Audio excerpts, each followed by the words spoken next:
We are live in a webinar about social media marketing. Welcome, welcome, welcome. This is coming to you from Long Beach, California. I normally say sunny Long Beach, California, but it's not so sunny today at the end of February, so that's unfortunate, but I hope you are enjoying your day wherever you are in the world. And I'm going to give you some incredibly powerful information about how to be successful on social media. And this is not social media 101. This is how to be a social media marketing rock star. I'm going to teach you how to be a rock star. I'm going to teach you how to tap into the rock star mentality, to understand how to connect with your fans and what it means for greater success in the marketing of your business.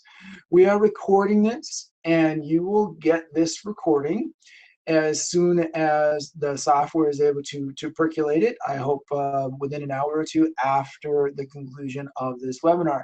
So I want you to get some great information, but I want you to have that recording as a resource so that you have everything. And this is me talking. I am the host of your webinar. You can laugh a lot. You can learn a lot with Mikelat. But you know what? I don't want to be the only one participating. I can't open the lines because it gets a little bit crazy with background noise. But there's a chat box on your screen, and I want you to participate in the chat. So ask your questions as we go along. This is our plan for today.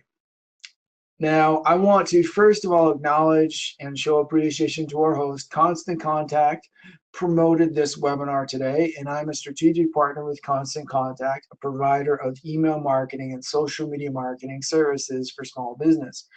So I acknowledge them, I appreciate them. I've had a relationship with them for multiple years, going on not quite a decade now. It's a phenomenal tool, and if you're not using Constant Contact, you need to be using Constant Contact. If you're not using email marketing, you need to be using email marketing. And we're going to talk about it and talk about how it fits in the overall social media marketing rockstar plan. I'm an extremely action-oriented individual, and I'm going to explain why you want to be a rock star. I'm going to explain how to be a rock star, and I'm going to show you how. I get so frustrated. I don't know about you, but when all these people say, oh, you could do this, right? But they don't really give you the information that you need to put it into practice. It's like, that's so frustrating, right? They're just dangling this carrot. I am literally going to show you some stuff step by step in front of you right here, right now, walk you through it so you can know how to be a social media marketing rock star. Now, the first rock star point is this. I focused on the plan first. These are the benefits to you. This is what you're going to get out of this. This is why you're here today. Because you are my market today. You are my listeners. You are my potential fans. So I need to show respect to you. I need to enrich you. I need to provide value to you. That's the first point in the Rockstar plan. That if you start with focusing on you, you're narcissistic. That's not Rockstar. Rockstar is showing appreciation first. Rockstar is giving first. Rockstar is showing value first. Rock stars need to nurture their fans. If you start talking about yourself, I don't care about you. Sorry, you know what? You know who your clients care about? They care about themselves. How can you help me? So you need to talk to their problems and the benefits to them immediately. That's this plan. That's why we started right here. Now, then you can talk a little bit about you.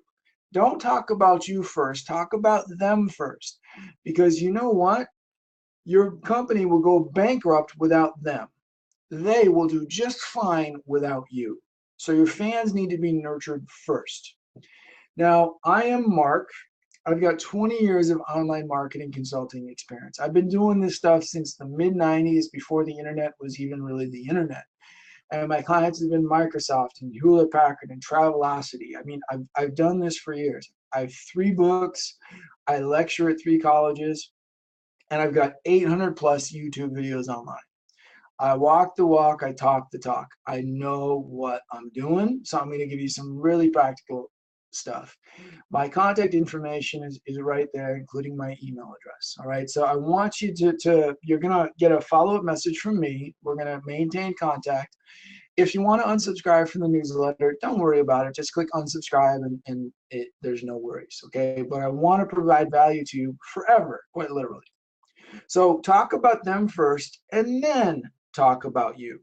And you know what? Let me share just a little bit of a personal something about me.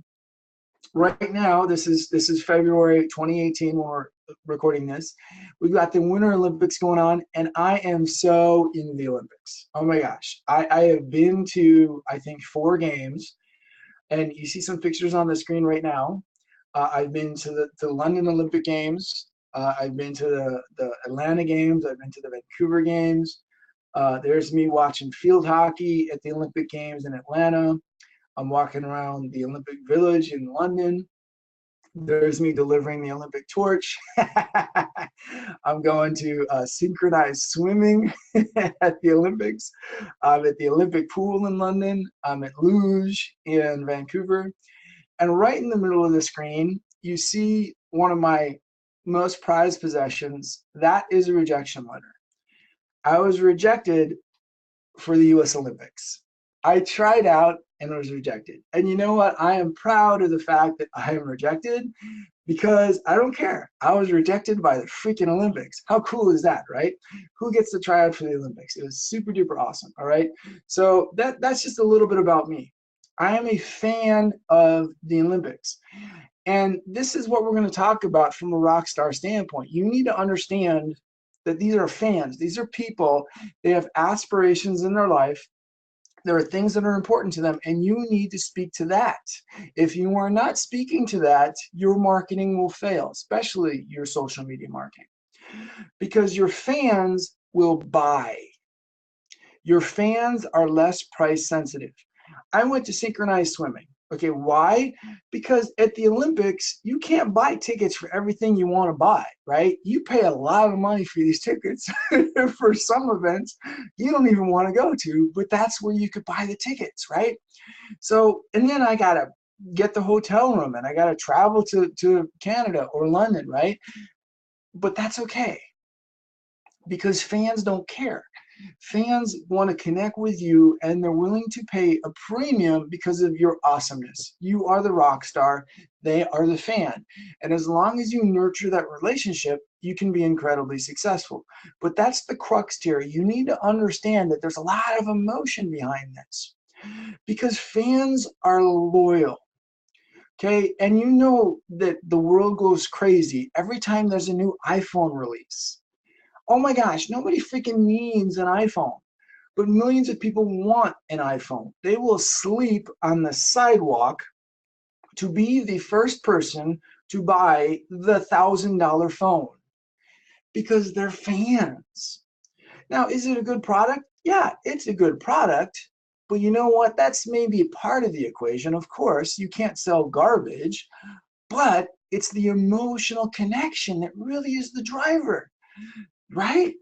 People are proud of their addictions to Starbucks coffee. And how much does a Frappuccino cost? $5, right? $5 every day, forever. And then people like take pictures of it and brag about it. That's fan loyalty. And when you have fan loyalty, your business is going to be enormously successful because not only are fans loyal, but they probably don't go to the concert alone. They bring other people. That's what happens on social media, right? If you are talking about yourself, that's marketing. If other people are talking about you, that's promotion. That's rock starness. When the rock star can really engage everybody in the auditorium to sing their praises and get people to the next concert, that's really where the value of social media comes in. And that's what I'm going to talk about because it creates this scenario. It creates a sold out situation. And when you are sold out, what happens to the price? Boom, right? When I'm going to these Olympic venues, they can only fit like 1,000, 2,000 people, right? And people want to go to this, boom. The ticket prices are expensive. but I love the Olympics. So I'm going to be frustrated that the ticket prices are expensive, but I'm still going to buy the freaking ticket.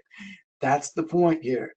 The emotional connection. The product can't be garbage, but the emotional connection is really what drives it home. So you are going to nurture your fans.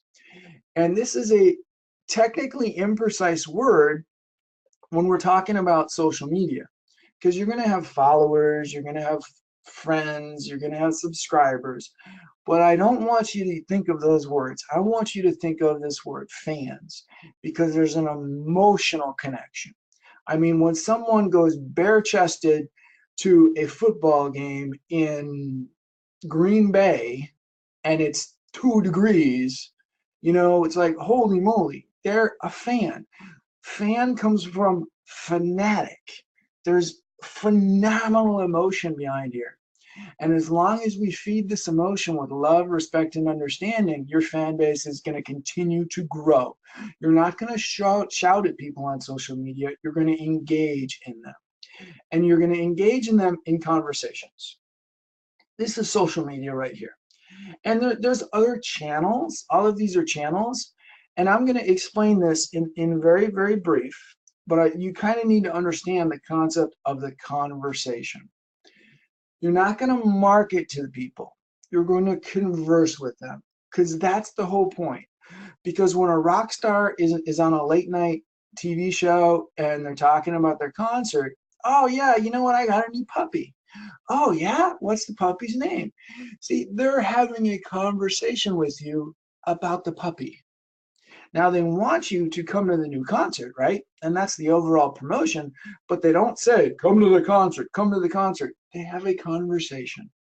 You're going to have conversations. All of these are different conversations. Facebook is a conversation in a bar. Twitter is a conversation in a hallway. LinkedIn is a conversation in a boardroom. Instagram is a conversation at a fashion show. Pinterest is a conversation between women. And then YouTube there is off to the side, because technically YouTube is not a social media channel. It's really used as a search engine. In the United States, the #1 search engine is Google, and YouTube is #2. It's the #2 search engine.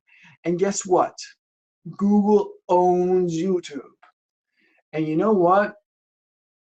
Your videos can show up in Google searches, because Google owns YouTube. They want to promote their own family of products. And your video can be shared across all of these social media channels.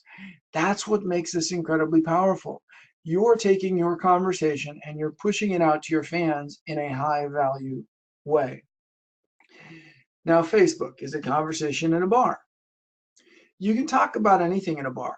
Okay, you can be casual, you can be philosophical, you can tell jokes, people can disagree with you. Where you can't really control it, it's somewhat random. But the thing is, you need to appreciate why people are going to the bar.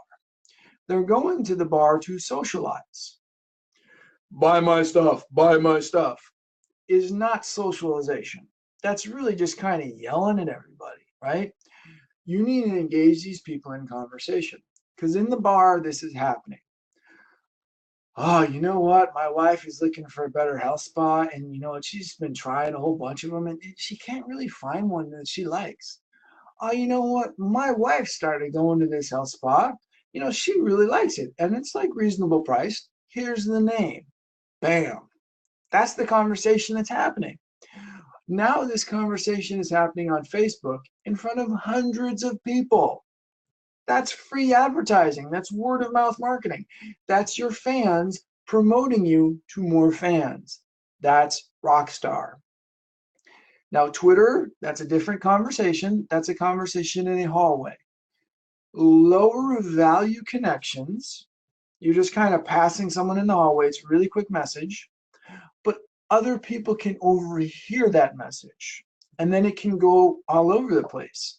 That's good. That's what you want to have happen. You want more people to talk about you and spread the message. So it's high dispersion, lower value, but you're still nurturing the fan base. It's not buy my stuff, buy my stuff. It needs to be high value stuff. Otherwise, right, you're not going to pass along the information if it's not of value, if it's not interesting, if it's not fun, right? Twitter, conversation in a hallway. Now, LinkedIn is a conversation in the boardroom, higher level conversation, more formal, more strategic, right? You can tell jokes on Facebook. You can't really tell jokes on LinkedIn. You can't tell jokes in the boardroom. That's inappropriate. So more formalized, higher level deals. Conversation in a boardroom. Remember, all of these are conversations. We're not talking about marketing. A conversation is two-way, high value. If the conversation is boring or argumentative or aggressive, I'm going to disengage from that conversation. Instagram is a conversation at a fashion show. At the fashion show, you see models walking down the runway. I want you to pay attention to what they look like. They're never happy and gregarious. They're sometimes sullen and frowning even a little bit because you're not supposed to notice the model. You're supposed to notice the clothes. It's a visual marketing message. Oh, what a fun model. That's wrong. See, the marketing message didn't work. Oh, what a good looking suit. Oh, what a fabulous tuxedo. You see, that's the proper marketing message. It's visual. Now, that's the conversation at the fashion show. Now, Pinterest is a different type of conversation. That's a conversation between women. It's 70% women by participation and membership. So a lot of women sharing ideas and communicating with one another. Can you sell men's products? Of course you could, but that wouldn't be my primary suggestion. Okay, all of these are different types of conversations. And then YouTube, that's the most intimate conversation you can have because that's literally someone having a conversation with you without having a conversation with you. You can learn about me. I have 800 videos on YouTube. You can build an entire trusted rapport-based relationship with me without physically speaking with me. You can and do it all on your time. Boom. Not assertive, not aggressive, very flexible, easy for you. That's YouTube. Now, a basic fundamental to all of this is email marketing. That right there is the most basic, most fundamental social media platform. You need to be doing that. There's not even a question. And there has not been a question for 20 years. The ROI, the numbers from email marketing are through the roof. Every statistic will verify this. Direct Marketing Association will back me up. Fortune magazine will back me up. Not even a question here. You need to be building your email marketing database. Constant Contact is one of the tools you can use to do that. Now, here's an example of what the marketing conversation actually looks like on Instagram. This is something from my Instagram post, and it's specifically a promotion for 7 email marketing content ideas. Now, I got 53 likes there, you know, pretty nice looking graphics, pretty professional looking, okay. But you know what? This is not good marketing. And let me tell you why. I'm having a good conversation to the wrong people. The people on my Instagram feed are not looking for email marketing consulting services. You see? So this is an example of where I'll put the messages out there, but you need to feed your fan base with the right nutrition. And in this example, I'm kind of missing the mark, even though it's good looking marketing.